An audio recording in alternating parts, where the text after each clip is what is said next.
বিশ্বখ্যাত chocolate brand কিটক্যাটের এক বিশাল চালান রহস্যজনকভাবে চুরির ঘটনা ঘটেছে।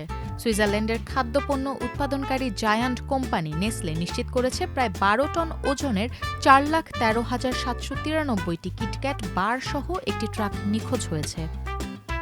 কোম্পানি সূত্রে জানা গেছে, বিশাল এই চকলেটের চালান নিয়ে ট্রাকটি মধ্য ইতালির কারখানা থেকে পোল্যান্ডের উদ্দেশ্যে রওনা হয়েছিল। কিন্তু যাত্রাপথেই ঘটে অদ্ভুত ঘটনা। ট্রাকটি রহস্যজনকভাবে নিখোঁজ হয়ে যায়। চুরির এই ঘটনাকে ঘিরে একটুখানি রসিকতাও করছে নেসলে। তাদের ভাষায়, আমরা সবসময় বলি কিটক্যাট নিয়ে একটু বিরতি নিন, কিন্তু চোরেরা বোধহয় সেটা খুব সিরিয়াসলি নিয়ে ফেলেছে। এই চালানে থাকা চকলেটগুলো ছিল বিশেষ সংস্করণের ফর্মুলা 1 থিমে তৈরি রেসিং কার আকৃতির। তবে ঝুঁকিও কম নয়। নেসলে জানিয়েছে, চুরি হওয়ায় এসব পণ্য কালোবাজারে বিক্রি হওয়ার আশঙ্কা রয়েছে।